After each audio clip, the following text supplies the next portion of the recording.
The rain drummed against the windows of my Chicago apartment, with the same relentless rhythm that had defined the last 3 years of my marriage. Persistent, cold, and utterly draining. I sat curled up on the couch that Marcus and I had picked, out together during happier times, its once vibrant blue fabric now faded like the dreams we'd once shared. Tomorrow would mark the end of everything we'd built, or rather, everything I thought we'd built. The divorce papers lay scattered across my coffee table like fallen leaves, each document a reminder of how spectacularly my life had unraveled. 28 years old, and I was about to become a statistic. The woman who'd graduated summa cum laude from Northwestern, who'd climbed the corporate ladder at Morrison & Associates Marketing, who'd believed in fairy tales and happy endings, she was about to sign her name to the biggest failure of her life. My phone buzzed against the glass surface, the sound cutting through the steady patter of rain. The notification made my heart skip a beat. Marcus shared a playlist with you on Spotify. I stared at the screen, my hands trembling slightly. We hadn't spoken in 2 weeks, not since our final mediation session where he'd sat across from me, with those steel gray eyes that once made me feel like I was the only woman in the world, now looking at me like I was a stranger he couldn't wait to forget. The playlist was titled Freedom. My first instinct was to delete it without listening. Marcus had perfected the art of emotional warfare over the past year, each calculated move designed to make me question my worth, my decisions, my very existence. This felt like another one of his psychological games, a final twist of the knife, before we faced the judge tomorrow morning. But curiosity, that dangerous, persistent trait that had gotten me into trouble more times than I could count, won over my better judgment. I clicked play. The first song hit me like a physical blow, Freebird by Lynyrd Skynyrd. The irony wasn't lost on me. Marcus knew I hated classic rock, knew I'd always preferred indie folk and alternative music, but as the opening guitar riff filled my apartment, I realized this wasn't about my musical preferences. This was about him. If I leave here tomorrow, would you still remember me? Ronnie Van Zant's voice echoed through my speakers, and I could practically see Marcus's smug smile as he'd curated this collection. He was leaving all right. Leaving me with the mortgage on our Lincoln Park condo, leaving me with the wedding, debt we'd accumulated, leaving me with the broken pieces of a relationship I'd fought tooth and nail to save. The second song was even more pointed. I Will Survive by Gloria Gaynor. At first, I thought maybe he was throwing me a bone, acknowledging my strength. But then I remembered the night 6 months ago when I'd played this song during one of our explosive fights, declaring that I'd be fine with or without him. He'd laughed then, a cold, mirthless sound that had chilled me to the bone. You think you're so strong, Emma, he'd said, his voice dripping with condescension. But we both know you need me more than you'll ever admit. Now, as Gloria's powerful voice filled my apartment, I realized Marcus was mocking that moment, turning my declaration of independence into his victory lap. He was showing me that he'd always held the power, that my moment of defiance had been nothing more than a temper tantrum he'd patiently endured. Track 3, Breaking Free from High School Musical. My cheeks burned with humiliation. He knew I'd watched that movie a dozen times during our early dating days, knew I'd sung along to every cheesy song while he'd rolled his eyes and called it teenage garbage. But he'd tolerated it because he'd loved me then, or at least I'd thought he had. Now he was using my own guilty pleasures against me, turning my moments of joy into weapons of embarrassment. I should have stopped listening. Every rational cell in my body screamed at me to close the app, to preserve what little dignity I had left. But I couldn't. I was trapped in the same destructive pattern that had defined our marriage, knowing something was toxic, but unable to look away. Don't Stop Me Now by Queen came next, and I actually laughed out loud, a bitter sound that echoed in my empty apartment. Marcus had always fancied himself a Freddie Mercury type, charismatic, untouchable, the star of his own show. During our relationship, I'd been relegated to the role of backup singer, harmonizing with his grand plans while my own dreams slowly suffocated. The playlist continued its assault. Born to be Wild, Rome by the B-52s, Life is a Highway, On the Road Again. Each song was a celebration of movement, of escape, of leaving everything behind. But what struck me most wasn't the obvious symbolism. It was the complete absence of any acknowledgement of what we'd shared.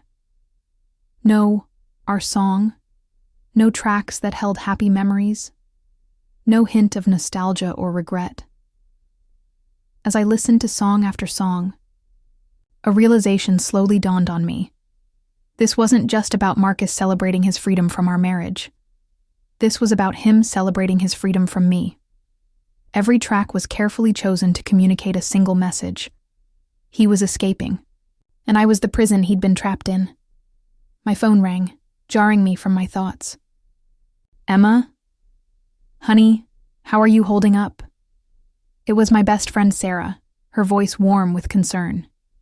He sent me a playlist, I said without preamble, my voice barely above a whisper. What kind of playlist? Called Freedom. Full of songs about leaving, about being free, about... I paused, swallowing hard. About escaping. Sarah was quiet for a moment.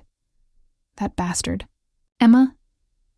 You know this is just him trying to hurt you one last time, right?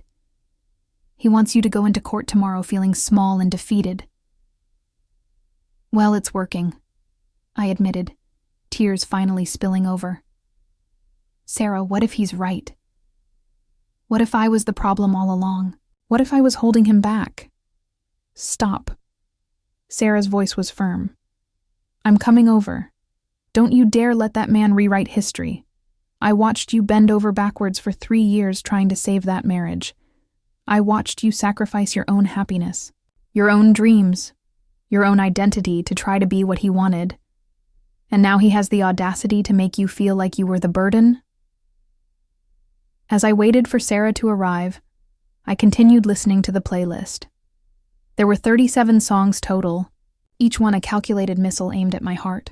But somewhere around track 25, I'm Gonna Be 500 Miles by the Proclaimers, something shifted inside me.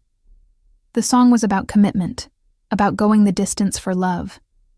But Marcus had included it in his Freedom playlist, which meant he was either completely tone-deaf to the irony, or he was making a different point entirely. Maybe he was acknowledging that I had been the one willing to walk 500 miles, that I had been the one fighting for us while he'd already mentally checked out. Sarah arrived with a bottle of wine and a fierce determination that I envied. She took one look at my tear-stained face and pulled me into a hug that lasted a full minute. Okay, she said, settling beside me on the couch. Let's hear this musical manifesto of his. We listened to the remaining songs together, Sarah providing color commentary that ranged from incredulous to downright hilarious. When Free as a Bird by the Beatles came on, she snorted. Oh, please.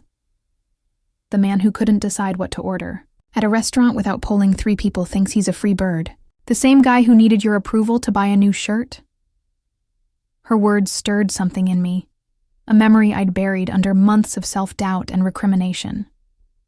Marcus had always been indecisive, always looking to me to make the hard choices while he maintained plausible deniability if things went wrong. I'd thought I was being supportive, being a good partner, but maybe I'd been enabling his emotional immaturity instead. You know what pisses me off most about this playlist? Sarah continued, scrolling through the track list. It's not just that he's being cruel. It's that he's being intellectually dishonest. Look at these songs, Emma. Really look at them. I studied the list with fresh eyes. What am I supposed to see? Half of these songs aren't even about the kind of freedom he thinks he's celebrating. Freebird is about a man who can't commit because he's emotionally damaged. Born to be Wild is about reckless abandon that usually ends in disaster. I Will Survive is about a woman finding strength after being abandoned. He's not even good at being vindictive. We talked until nearly 2 a.m, dissecting not just the playlist, but our entire marriage. Sarah reminded me of the woman I'd been before Marcus. Confident, ambitious, unafraid to take up space in the world. She showed me photos from college, from my early career, from the time before I'd learned to make myself smaller to accommodate his fragile ego. "You want to know what real freedom looks like?" Sarah asked as she prepared to leave. "It's not running away from responsibility or commitment. It's not celebrating the failure of something you once claimed to love. Real freedom is choosing who you want to be, every single day, regardless of what anyone else thinks you should be." After she left, I sat in the quiet of my apartment, the playlist finally finished. The rain had stopped, and the first hints of dawn were creeping through my windows. In a few hours, I would walk into that courthouse and end my marriage officially. But something had changed during those long hours of listening and talking and remembering. I opened my laptop and began to write. Not legal documents or divorce papers, but something else entirely. I wrote about the woman I'd been, the woman I'd become, and the woman I intended to be. I wrote about dreams deferred and passions abandoned. I wrote about the voice I'd lost and the one I was determined to find again. As the sun rose over Chicago, painting the sky in shades of pink and gold, I realized that Marcus had inadvertently given me the greatest gift possible. His playlist wasn't just a catalog of his escape. It was a roadmap to my own resurrection. Tomorrow, I would walk into that courtroom not as a defeated woman begging for scraps of dignity, but as someone who had finally remembered her own worth.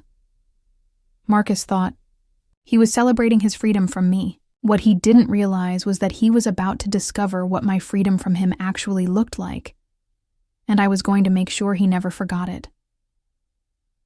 The alarm on my phone buzzed at 6:30 a.m., but I was already awake, staring at the ceiling of my Lincoln Park apartment.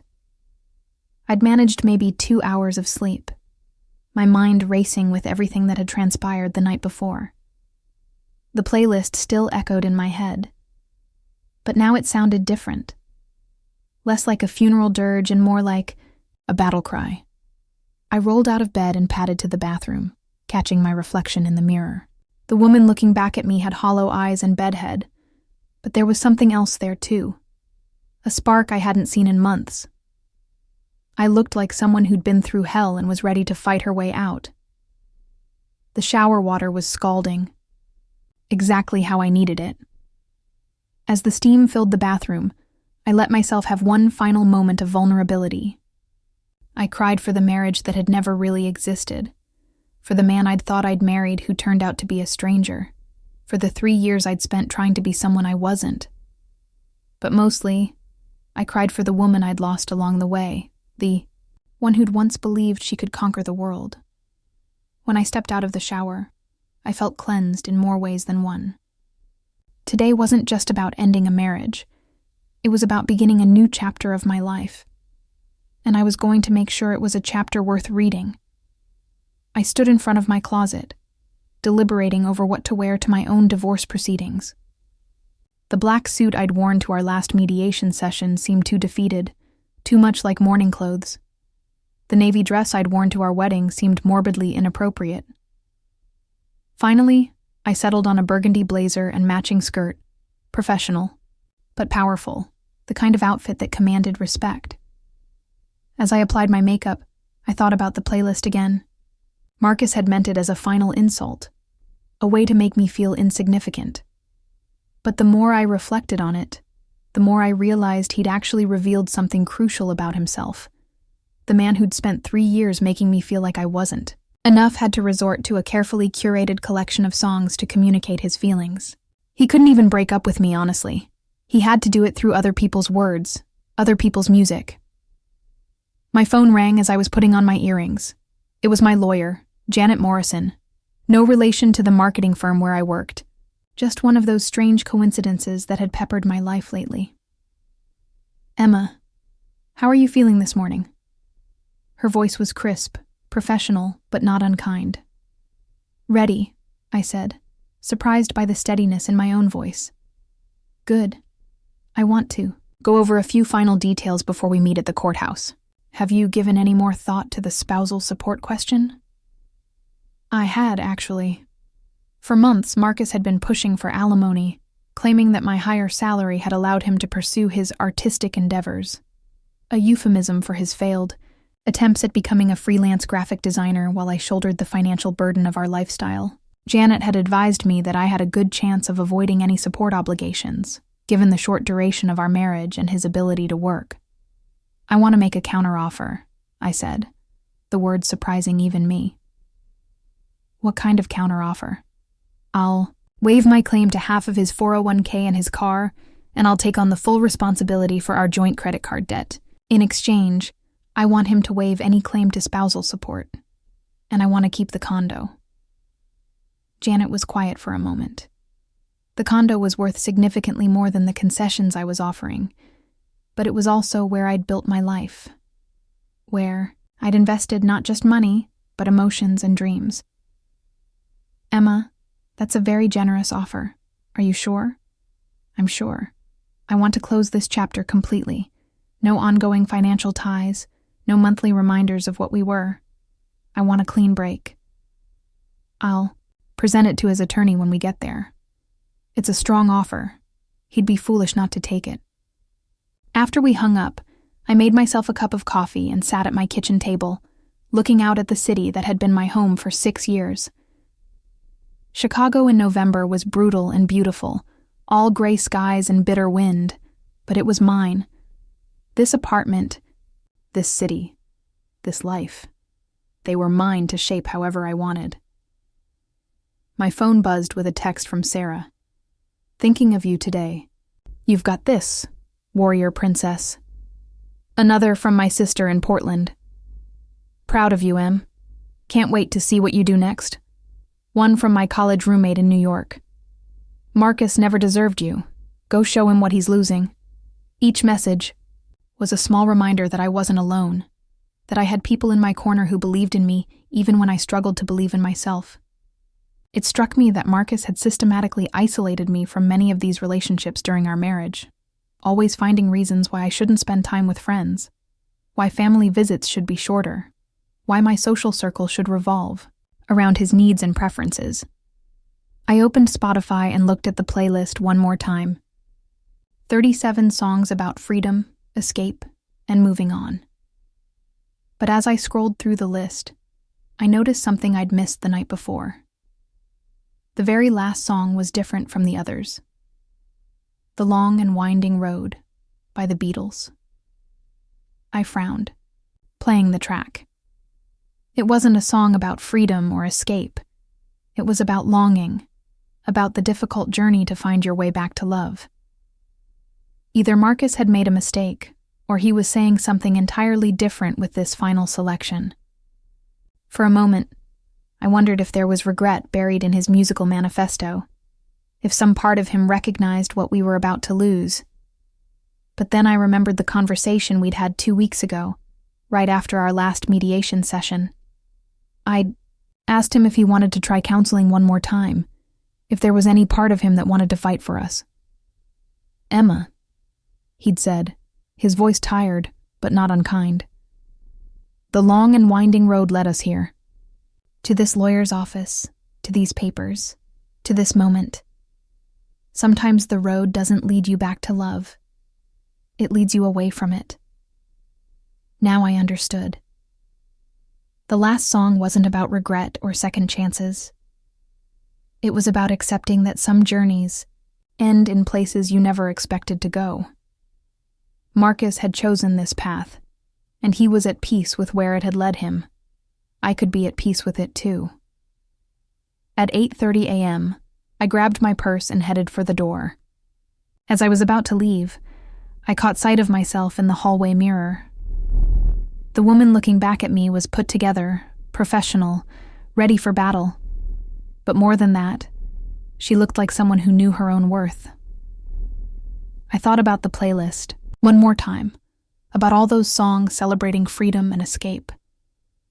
Marcus thought he was the only one being set free today. He was about to learn how wrong he was. The drive to the courthouse was mercifully short, the morning traffic lighter than usual. I parked in the lot across the street and sat in my car for a moment, watching people stream in and out of the imposing building. Some looked happy, couples getting married, families celebrating adoptions. Others looked somber, like me, there, to end something rather than begin it. Janet was waiting for me in the lobby, her silver hair perfectly styled, her expression confident. "You look ready for this," she said approvingly. "I am." "Good. Marcus and his attorney are already here. They're in conference room B going over some last-minute details. Are you prepared to see him?" I nodded, though my heart was racing. I hadn't seen Marcus in 2 weeks, and I wasn't sure how I'd react. Would I feel the old familiar pull, the desperate urge to fix things one more time? Or would I see him clearly, as the man who'd spent our entire marriage making me feel like I was too much and not enough all at once? "There's something else," Janet said as we walked toward the elevator. "His attorney called this morning. Marcus wants to add a non-disclosure agreement to the proceedings." "What?" I stopped walking. "An NDA? For what?" "He doesn't want either of you discussing the details of the divorce publicly. No social media posts, no telling friends or family about the specific terms of the settlement, no disparaging comments about each other." I felt a familiar rage building in my chest. Even now, even at the end, Marcus was trying to control the narrative. He wanted to make sure I couldn't tell anyone about his behavior during our marriage, about the emotional manipulation, about the way he'd systematically eroded my confidence over 3 years. "Absolutely not," I said. "I thought you'd say that. I've already told his attorney that we find the request unreasonable and unnecessary." We rode the elevator to the 4th floor in silence, my mind racing. The NDA request told me everything. I needed to know about Marcus's state of mind. He was afraid of how he'd look if the truth came out, afraid of facing consequences for his actions, afraid of losing control over the story of our marriage. Good. He should be afraid. Conference. Room B was smaller than I'd expected, with a long table and uncomfortable-looking chairs. Marcus was already seated at the far end, his dark hair perfectly styled, his expensive suit immaculate. He looked up when I entered, and for a moment, our eyes met. He looked smaller somehow, not physically, but diminished. The confident, charismatic man I'd married was gone, replaced by someone who couldn't quite meet my gaze for more than a few seconds. His attorney, a thin man with wire-rimmed glasses, whispered something in his ear, and Marcus nodded. "Good morning, Emma," he said formally. "Marcus." I kept my voice neutral, professional. As the attorneys went through the preliminary details, I studied my soon-to-be ex-husband. This was the man who'd convinced me that I was lucky to have him, that I should be grateful for his attention. This was the man who'd made me feel like I was the problem, like I was the one who needed to change. But sitting across from him now, I could see him clearly for the first time in years. He was just a man.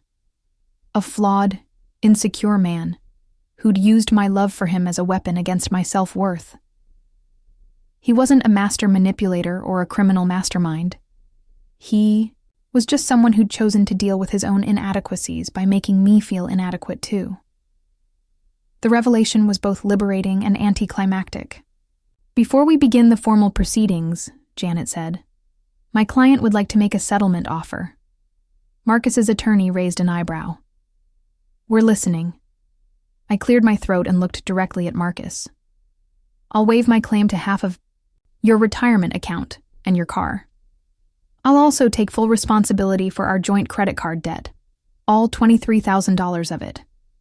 In exchange, you waive any claim to spousal support, and I keep the condo." Marcus blinked, clearly taken aback. His attorney leaned over to whisper in his ear, but Marcus held up a hand to stop him. "Why?" he asked, his voice genuinely curious. "Because I want this to be over," I said simply. "I want a clean break. No ongoing financial obligations, no monthly reminders of what we used to be. I want to close this chapter completely and move on with my life. And the NDA? Not happening. I'm not going to sign an agreement that prevents me from telling the truth about my own life. Marcus was quiet for a long moment, his gray eyes studying my face. I could see him calculating, trying to figure out if this was some sort of trap. But there was no trap. Just a woman who'd finally figured out what she was worth. "The offer is more than fair, Mr. Chen," his attorney said quietly. "You'd be walking away with no debt, no ongoing obligations, and full ownership of significant assets." Marcus nodded slowly. "I accept." The next hour was a blur of paperwork and legal formalities. We signed document after document, each signature marking the end of something that had once seemed permanent. Through it all, I felt strangely calm, like I was watching someone else's life being dismantled and rebuilt. As we were finishing up, Marcus cleared his throat. "Emma, can I speak to you privately for a moment?" I looked at Janet, who nodded slightly. "We'll be right outside," she said, gathering her papers. When we were alone, Marcus stood up and walked to the window, his hands in his pockets. "I listened to the playlist again this morning," he said without turning around. "The Freedom playlist?" "Yeah." He turned to face me, and I was surprised to see something that might have been regret in his eyes. "I made it in anger, Emma. Was angry at you, angry at myself, angry at the whole situation. It was petty and cruel. And I'm sorry." "Are you?" I asked, genuinely curious. "I'm sorry I hurt you. I'm sorry I made you feel small.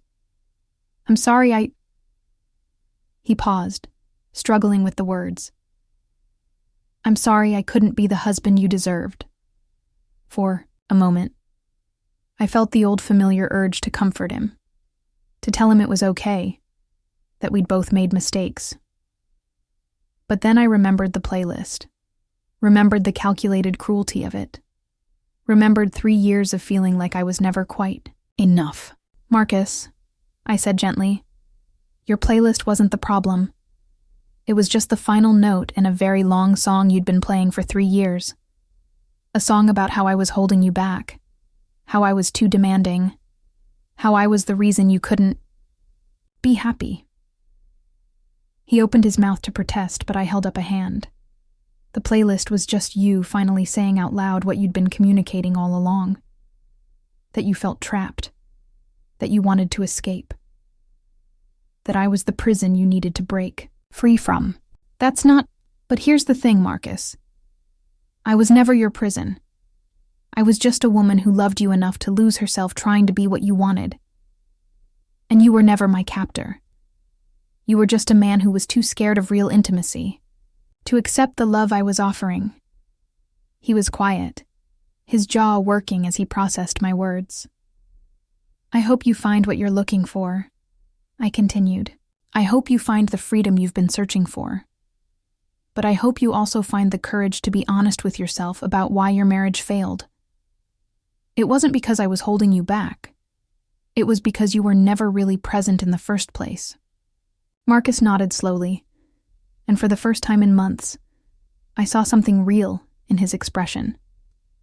Not the careful mask he'd been wearing, but actual emotion. Sadness, regret, maybe even understanding. "You're going to be okay, Emma," he said softly. "Better than okay. You're going to be extraordinary." "I know," I said, and meant it. The attorneys returned, and we finished the remaining paperwork. As we prepared to leave, Marcus paused at the door. "For what it's worth," he said, "I never meant to make you feel like you weren't enough. You were always more than enough. I wasn't ready for that much love."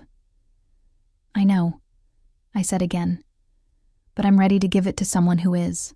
As I walked out of the courthouse, divorce decree in hand, I felt something I hadn't experienced in years: complete and utter freedom. Not the kind Marcus had been celebrating in his playlist, the freedom to run away from responsibility and commitment.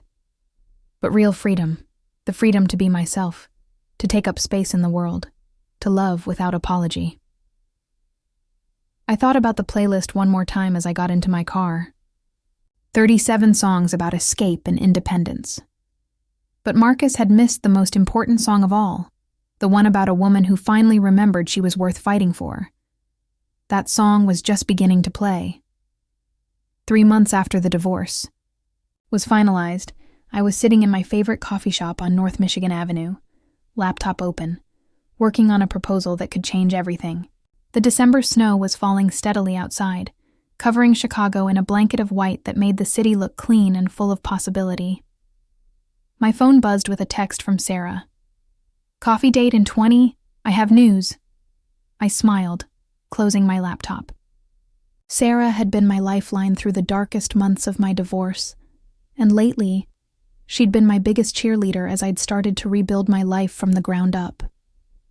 She burst through the door 15 minutes later, cheeks flushed from the cold, her eyes bright with excitement. "Okay, I can't contain myself anymore," she said, sliding into the seat across from me. "I got the job." "The Chicago Tribune position?"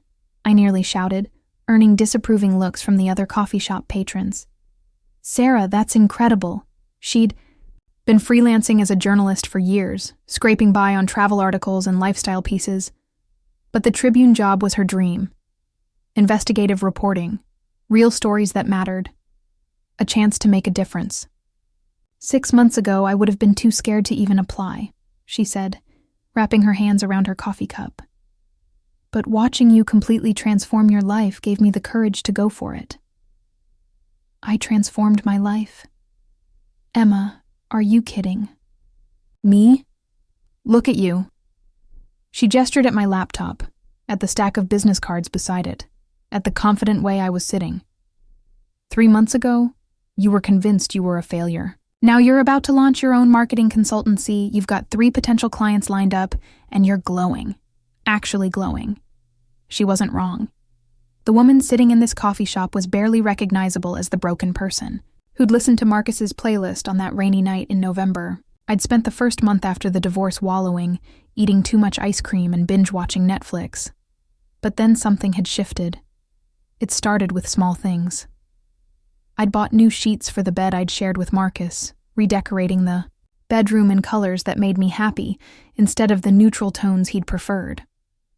I'd signed up for a pottery class, something I'd always wanted to try, but Marcus had dismissed as messy and impractical. I'd started running along the lakefront, rediscovering the joy of movement and the feeling of my own strength. But the real change had come 6 weeks ago, when I'd been laid off from Morrison & Associates. The company was downsizing, and despite my 5 years of dedication and strong performance, I'd been among the casualties. At first, I'd been devastated. Then, as I'd sat in my apartment with my severance package and unemployment benefits, I'd realized something profound. I was free. Free to pursue the dreams I'd set aside during my marriage. Free to take risks I'd been too scared to take when I'd had Marcus's approval to worry about. Free to build something that was entirely my own. "Tell me about the Peterson Industries proposal," Sarah said, pulling me back to the present. I couldn't help but grin. Peterson Industries was a mid-sized manufacturing company looking to rebrand and expand their digital presence. The project was worth more than I'd made in 6 months at Morrison & Associates, and if I landed it, it would establish my consultancy as a legitimate business rather than just a desperate attempt to stay afloat. "The presentation is next week," I said. "I've been working on it for 3 weeks, and I think it's good. Really good. I've identified gaps in their current strategy that their previous marketing firm missed, and I've developed a comprehensive plan to increase their market share by 30% within 18 months, and if they say no, then I'll find another client, and another, and another." I surprised myself with the confidence in my voice. "Sarah, for the first time in my adult life, I'm not afraid of failure. I'm not afraid of taking up space, of being too much, of asking for what I'm worth." Sarah reached across the table and squeezed my hand. Marcus really did you a favor with that playlist, didn't he? I laughed, thinking about how different my perspective had become. You know what's funny? I still listen to it sometimes.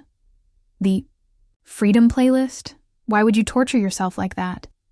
It's not torture anymore, it's inspiration, I guess.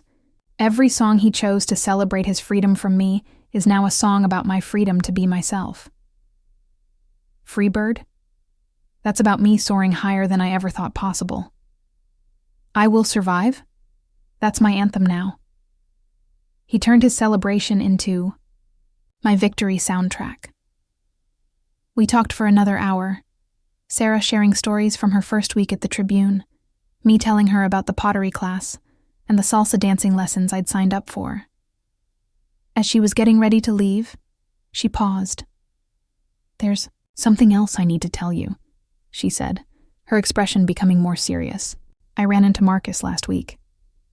My stomach clenched reflexively, but the panic I expected didn't come. Instead, I felt curious. How did he seem? Honestly, not great. He looked tired, stressed. He asked about you. What did you tell him? The truth. That you're thriving. That you've started your own business. That you seem happier than you've been in years. She paused. He said he made a mistake. I absorbed this information, waiting for the familiar surge of vindication or the treacherous hope that maybe we could reconcile. But neither came. Instead, I felt something I hadn't expected. Sympathy. I hope he figures out what he wants, I said, and meant it. I hope he finds a way to be happy that doesn't involve making someone else feel small. That evening, I was working on the Peterson Industries presentation when my phone rang. The caller ID made my heart skip a beat. Mom. My relationship with my parents had been strained during my marriage. Marcus had convinced me that they were too involved, too critical, too demanding of my time and attention. Looking back, I realized he'd been threatened by any relationship that didn't center around him. But in the months since the divorce, I'd been slowly rebuilding those connections. Hi, Mom. Emma, honey, how are you doing? I'm good, Mom. Really good. I'm so proud of you, she said, her voice thick with emotion. Your father and I have been talking, and we want you to know that we're behind you 100% with this new business venture. Thank you. That means everything to me. We also want to apologize, she continued. We should have spoken up during your marriage. We could see that you weren't happy, that you were changing, becoming smaller somehow. But we didn't want to interfere, and we're sorry for that. I felt tears prick my eyes. You don't need to apologize, Mom. I wouldn't have listened anyway. I had to figure it out for myself. Well, we're just grateful you did. The woman you've become over these past few months. She's the daughter we remember from before. Strong, confident, unafraid to dream big. After we hung up, I sat in the quiet of my apartment, reflecting on how much had changed. The space that had once felt like a monument to my failed marriage now felt like a sanctuary, a place where I could be completely myself without judgment or criticism. I opened my laptop and looked at the Peterson Industries presentation one more time. It was good. Better than good. It was the kind of work I'd always been capable of but had never had the confidence to pursue. For years, I'd played it safe, staying in my lane, accepting whatever opportunities came my way rather than actively creating them. But that version of Emma was gone, replaced by someone who knew her own worth and wasn't afraid to demand it. The next morning, I had an appointment that I'd been both dreading and anticipating. Coffee with my former boss, Patricia Morrison. She'd reached out the week before, asking if we could meet to discuss an opportunity. Patricia was waiting for me, at our usual spot, a small cafe near the Morrison & Associates office where we'd conducted countless informal meetings over the years. She looked exactly the same, perfectly styled gray hair, sharp business attire, the kind of presence that commanded respect in any room. "Emma," she said, standing to embrace me. "You look fantastic. Divorce suits you." I laughed, surprised by her directness. Patricia had always been blunt, but this was particularly bold even for her. "Thank you, I think. It's a compliment. I've known you for 5 years, and I've never seen you look this confident." Marriage was dimming your light, whether you realized it or not. We ordered our coffee and settled into the familiar rhythm of conversation. Patricia asked about my new business, and I found myself speaking with passion and clarity about my vision, my goals, my plans for growth. It felt good to talk about my work with someone who understood the industry, who could appreciate the strategic thinking behind my approach. "Which brings me to why I wanted to meet," Patricia said after I'd finished, outlining my business plan. "I have a proposition for you." I raised an eyebrow. "I'm listening." Morrison & Associates lost 3 major clients in the past 2 months: the Hendricks account, the Lakeway Group, and most devastatingly, Meridian Corp. "We're hemorrhaging talent. 2 more senior consultants gave notice last week, and morale is at an all-time low." I wasn't entirely surprised. The agency had been struggling with internal politics and outdated strategies for years. I'd tried to modernize our approach during my time there, but my suggestions had often been dismissed or watered down by committee. "I'm sorry to hear that," I said carefully. "I want you to come back," Patricia said bluntly. "As a partner, full equity stake, your own team, complete creative control over your accounts. I'll match whatever you're projecting to make in your first year as an independent consultant, plus benefits and profit sharing." The offer was generous, more generous than I'd ever imagined possible 6 months ago. It was security, prestige, the kind of position that would have seemed like a dream when I was married to Marcus and terrified of taking risks. But as I sat there, looking at Patricia's expectant face, I realized something profound. I didn't want it. "Patricia, I'm flattered. Truly. But I'm going to have to decline." She blinked, clearly not expecting that response. "Emma, this is a significant opportunity. You'd be the youngest partner in the firm's history." "I know. And 6 months ago, I would have jumped at it. But I'm not the same person I was 6 months ago." I took a sip of my coffee, gathering my thoughts.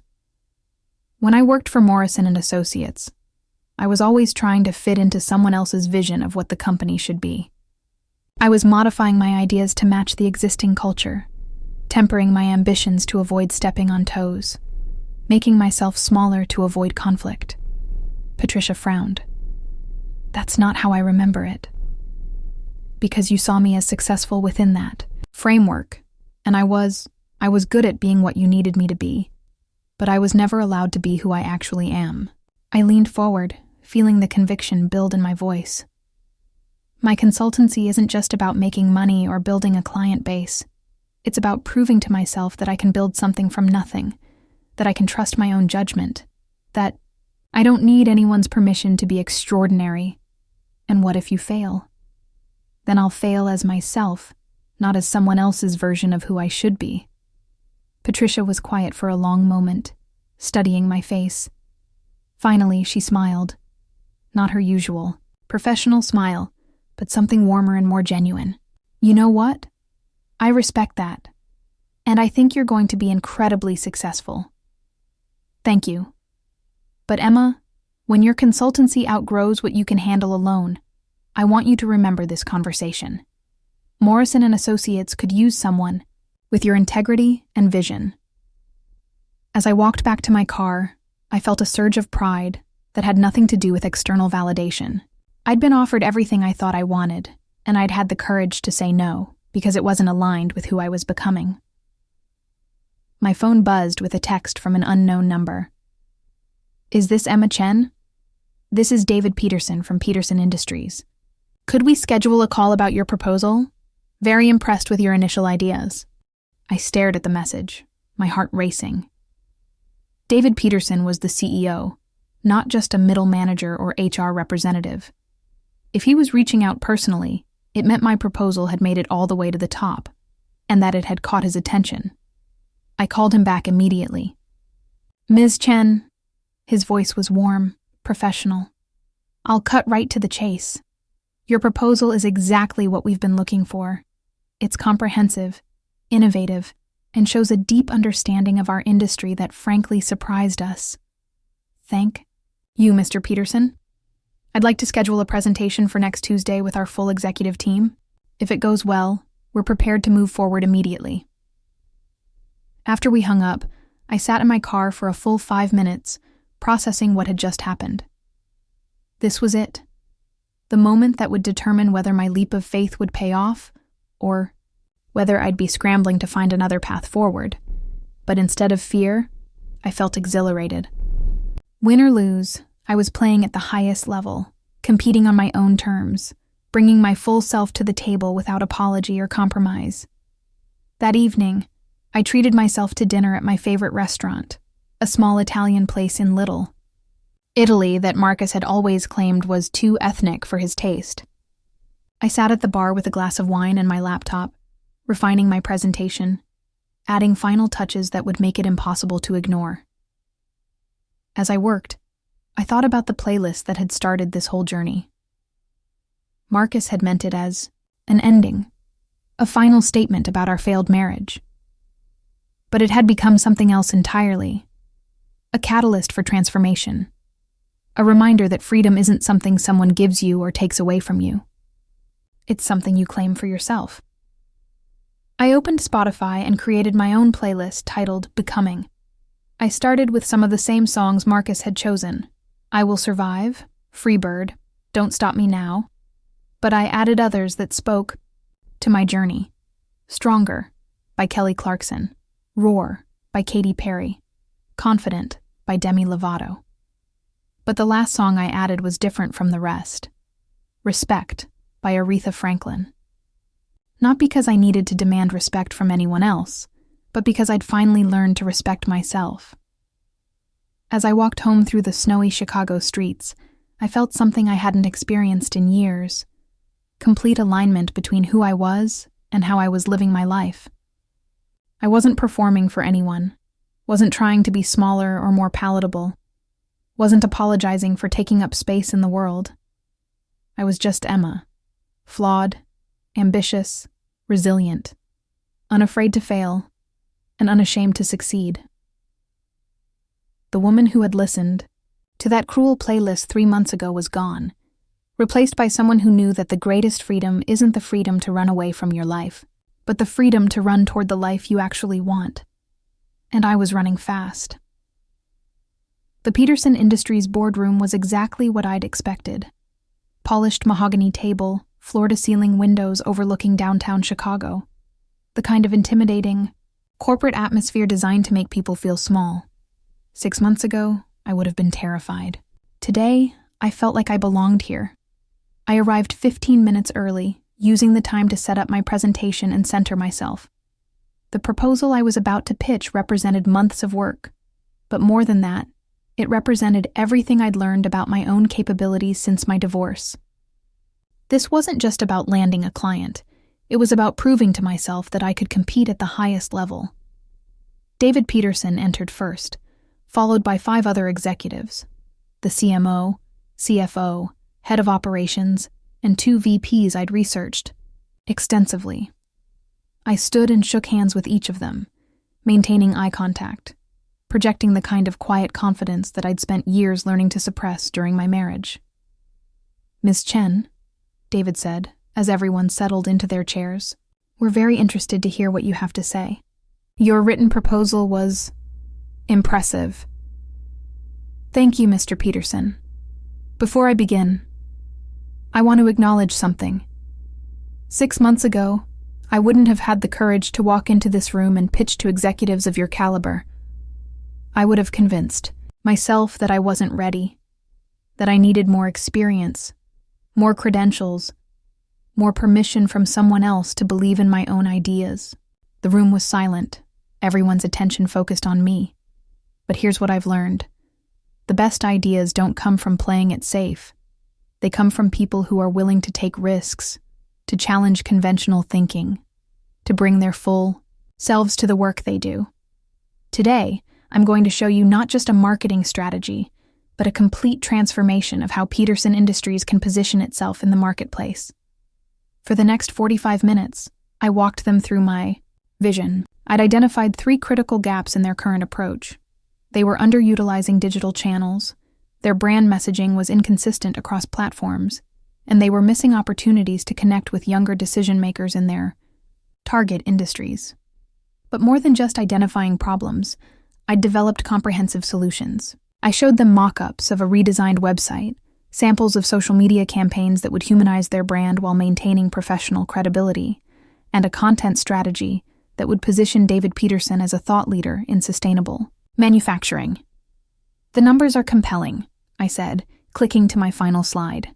Based on my analysis of your competitors and industry trends, this integrated approach should increase your qualified leads by 40% within the first year, with a corresponding increase in revenue of at least 25%. The room was quiet as the executives absorbed what I'd presented. I could see them processing the information, calculating the potential return on investment, weighing the risks against the rewards. Ms. Chen, the CMO, spoke first. This is exactly the kind of fresh thinking we've been looking for. Our previous marketing firm was competent, but they were essentially maintaining the status quo. What you're proposing is transformational. It's also aggressive, the CFO added. The timeline you've outlined is ambitious. How can we be confident that you can deliver on these promises? It was a fair question, and one I'd anticipated. You can't be completely confident, I said honestly. Any marketing strategy involves risk. But what I can tell you is that I've never been more motivated to succeed at anything in my life. This isn't just another client to me. It's my chance to prove that taking calculated risks pays off. David Peterson leaned back in his chair, studying me intently. Tell me about your background, Emma. What makes you different from the dozens of other consultants who've pitched us over the years? I could have given him my standard professional biography. Northwestern degree, 5 years at Morrison & Associates, list of successful campaigns. Instead, I decided to tell him the truth. 6 months ago, I was going through a divorce that made me question everything about myself. I was convinced that I was the problem, that I wasn't good enough, that I should be grateful for whatever opportunities came my way rather than actively creating them. The executives exchanged glances, clearly not expecting such personal honesty in a business setting. But that experience taught me something invaluable. The biggest risk isn't failing at something you care about. It's succeeding at something that doesn't actually matter to you.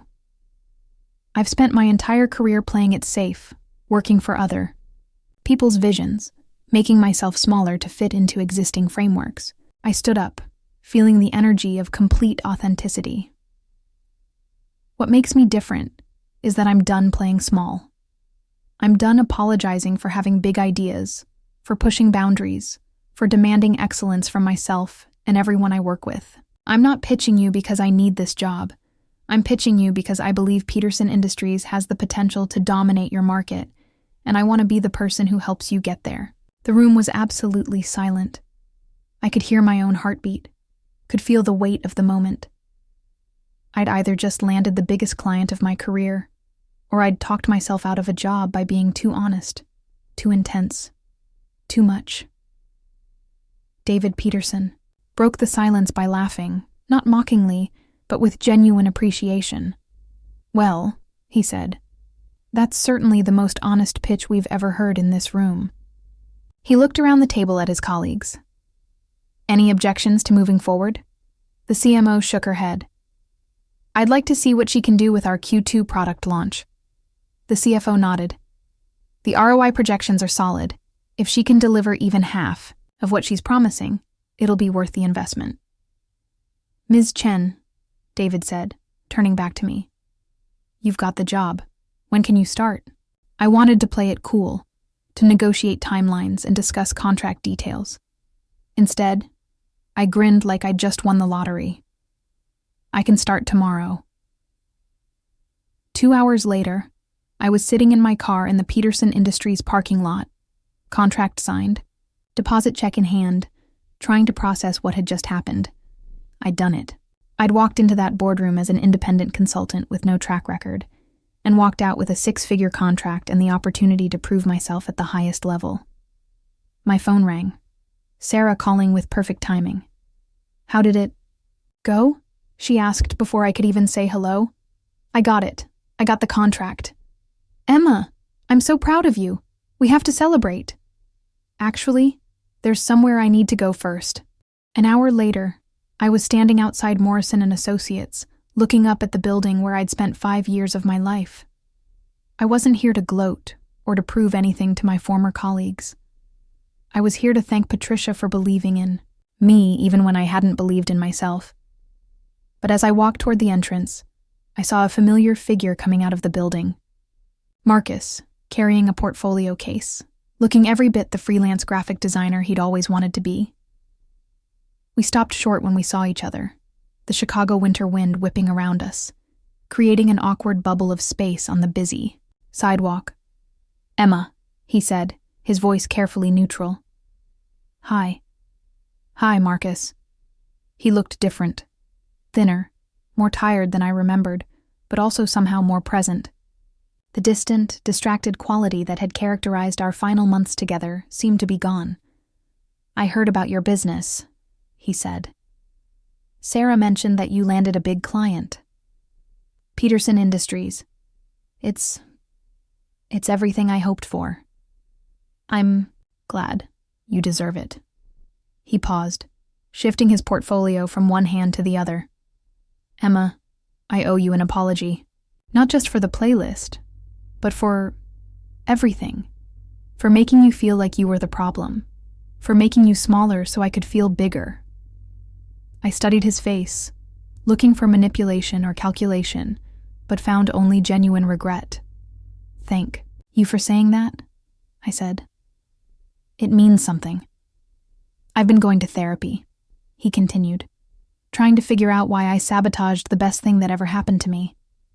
Dr. Martinez says I have attachment issues, that I was scared of how much I needed you, so I convinced myself that you were holding me back instead. Marcus, I'm not trying to get you back, he said quickly. I know that ship has sailed. I needed you to know that none of it was your fault. You were an amazing wife, and I was too broken to appreciate what I had.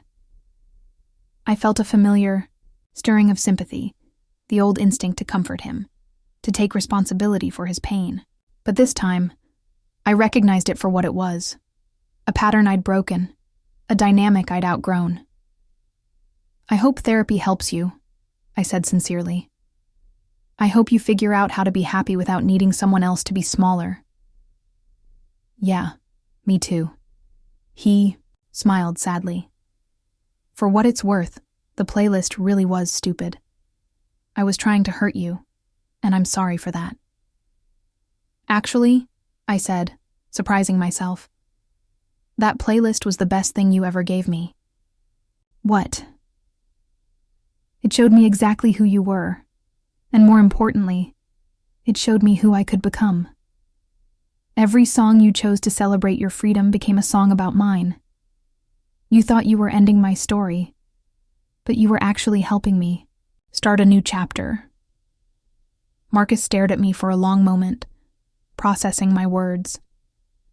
You really are okay, aren't you? I'm better than okay. I'm becoming the woman I was always meant to be. As I walked away from that encounter, I felt a profound sense of closure, not because Marcus had apologized, though that had been healing in its own way, but because I'd realized that I no longer needed his validation or acknowledgement to feel whole.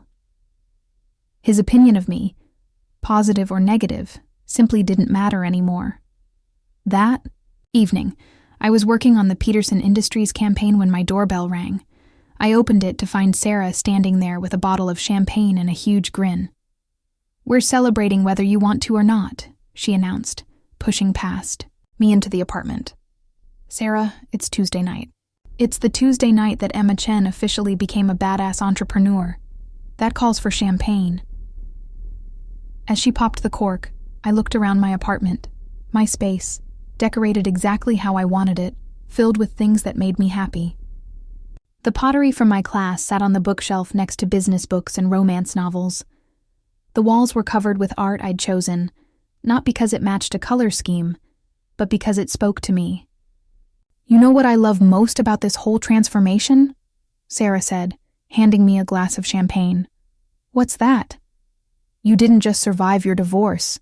You used it as a launching pad to become someone completely new, someone better." "I don't think I became someone new," I said thoughtfully. "I think I became who I always was underneath all the compromising and people-pleasing and making myself smaller. The divorce just stripped away everything that wasn't really me." "Like sanding away paint to reveal the wood underneath?" "Exactly."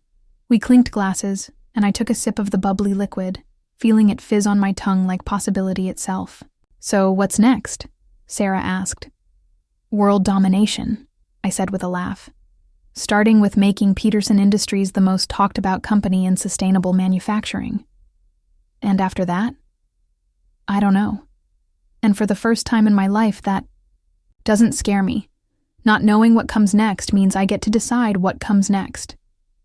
Later that night, after Sarah had gone home and I'd finished my work for the day, I sat on my couch with a cup of tea and opened Spotify. The Freedom playlist was still there, Marcus's musical monument to our failed marriage. But instead of deleting it, I created a new playlist and titled it Freedom, the Real Version. I added every song from Marcus's original list, but I also added dozens of others. Songs about strength, independence, self-discovery, and transformation. Songs about women who refused to be diminished, who claimed their power, who built empires from ashes. The last song I added was Respect by Aretha Franklin, just like in my Becoming playlist. But this time, it felt different. Not like a demand I was making of the world, but like a promise I was making to myself. As I listened to the opening notes, I thought about the journey that had brought me here. 6 months ago, I'd been a woman who thought her worth was determined by someone else's opinion of her. I'd believed that love meant making yourself smaller, that success meant staying in your lane, that dreams were luxuries you couldn't afford if you wanted to be practical. Now I was a woman who knew her own value, who took up space without apology, who built her own lane when the existing ones were too narrow. I was someone who understood that real love, including self-love, wasn't about diminishment, but about expansion, about becoming more yourself, not less. The playlist that Marcus had intended as a cruel goodbye had become the soundtrack to my resurrection. Every song he'd chosen to celebrate his escape from me had become a celebration of my escape into myself. I raised my teacup in a silent toast to the woman I'd been, the woman I was becoming, and the woman I'd be tomorrow. Marcus had thought he was setting himself free when he sent me that playlist. What he'd actually done was set me free to become extraordinary, and I was just getting started. Epilogue. 1 year later. The Chicago Business Journal lay open on my desk, the headline making me smile for the dozenth time that morning. Local marketing consultant Emma Chen named Rising Star Under 30 for Revolutionary Peterson Industries campaign. The article featured a photo of me from the awards ceremony the previous week. Confident, professional, genuinely happy.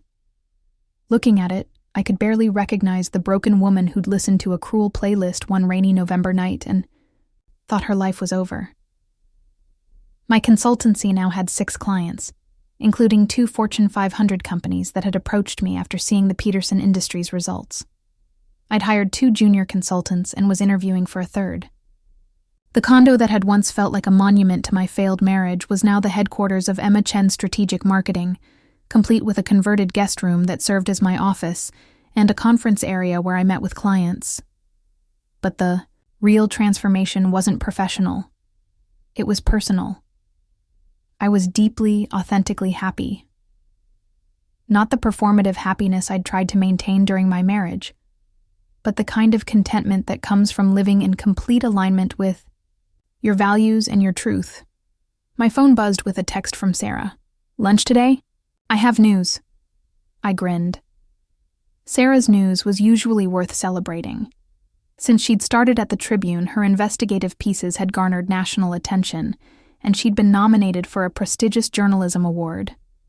An hour later, we were sitting in our favorite spot at the coffee shop where I'd spent so many hours rebuilding my life. "Okay," Sarah said, practically vibrating with excitement. "I didn't want to tell you until it was official, but—" She paused dramatically. "I got the promotion. Senior investigative reporter, my own team, my own budget, and first pick of the stories I want to cover." "Sarah!" I jumped up to hug her. "That's incredible. I keep thinking about what you said last year, about how the biggest risk isn't failing at something you care about. It's succeeding at something that doesn't matter to you. That's what gave me the courage to pitch the stories that led to this promotion."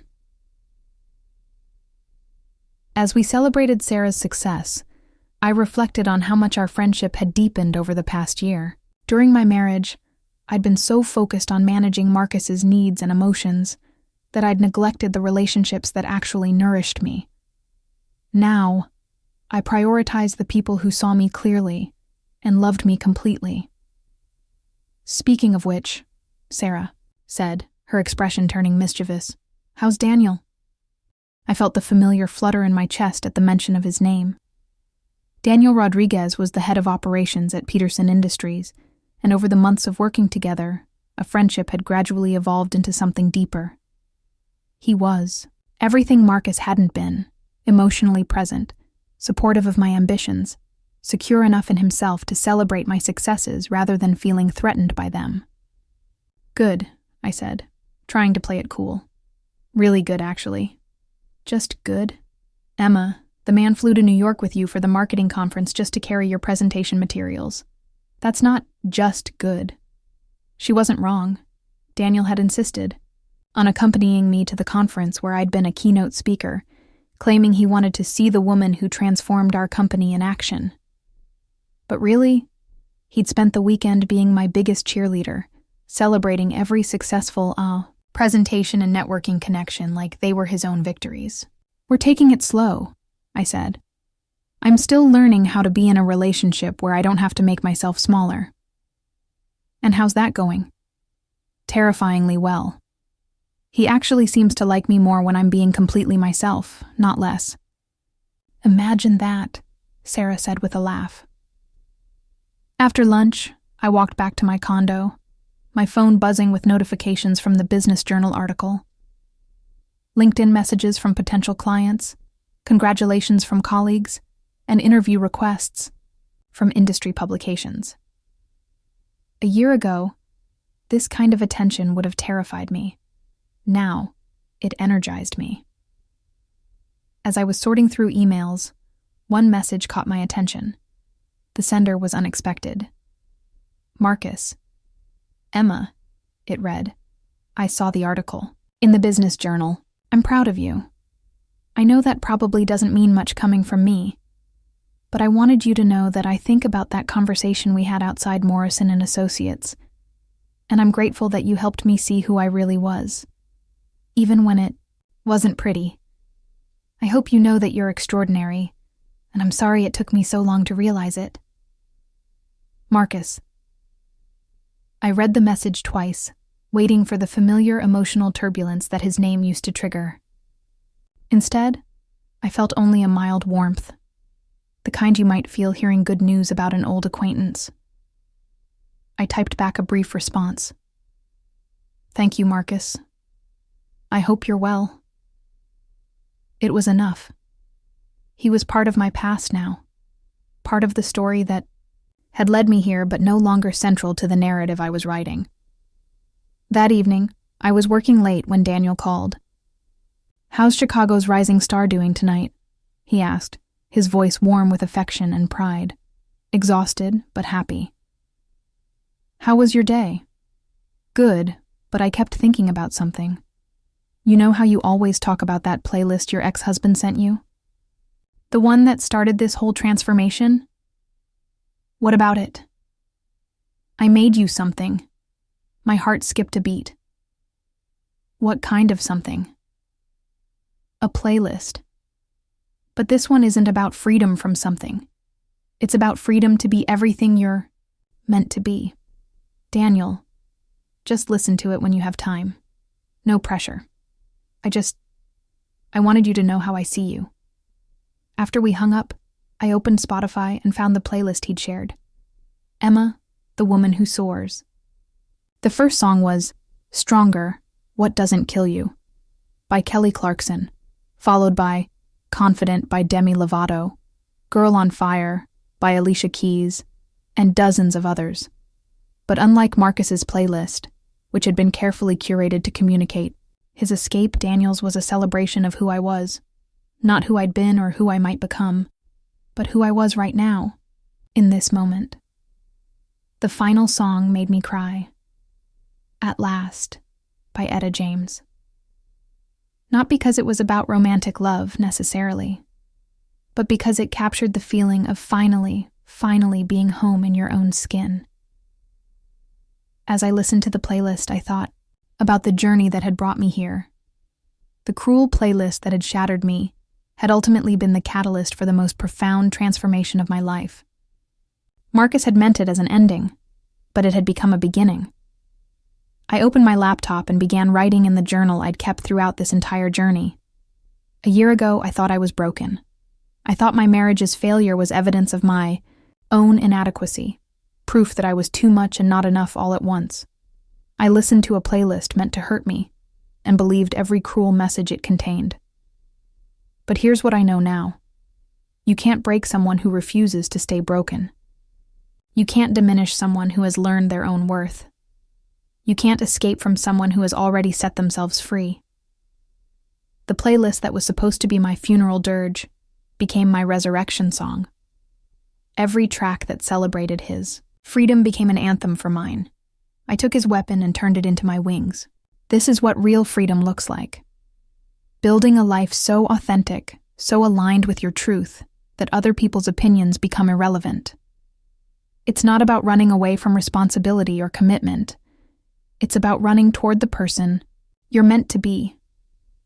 I am a successful entrepreneur. I am a loyal friend. I am a woman who takes up space without apology. I am someone who loves deeply and demands to be loved completely in return. I am extraordinary. Not despite my flaws, but because of my wholeness. Marcus thought he was setting himself free when he ended our marriage. What he actually did was set me free to become everything I was always meant to be, and I will never, ever make myself small again. I saved the entry and closed the laptop, then walked to my window overlooking the Chicago skyline. The city sparkled. Below me, full of possibility and promise, the same view I'd had on the night I'd listened to that playlist and thought my world was ending. My phone buzzed with a text from Daniel. Listening to your keynote speech from New York again. You mentioned that sometimes the worst thing that happens to you becomes the best thing that ever happened to you. I keep thinking about how grateful I am that your ex-husband was too blind to see what he had. His loss became my gain, and more. Importantly, it became yours. I smiled, typing back. The best revenge is a life well lived, and mine is just getting started. As I got ready for bed, I played Daniel's playlist one more time, letting each song wash over me like a benediction. Tomorrow would bring new challenges, new opportunities, new chances to prove to myself and the world what I was capable of. But tonight, I was simply grateful. Grateful for the painful journey that had led me here. Grateful for the cruel playlist that had shown me who I really was. Grateful for the divorce that had set me free to become extraordinary. Most of all, I was grateful for the woman I'd become, the one who'd taken a soundtrack of escape and cruelty and turned it into a symphony of triumph. Marcus had been right. About one thing. That playlist was about freedom. He just didn't realize whose freedom it would ultimately celebrate.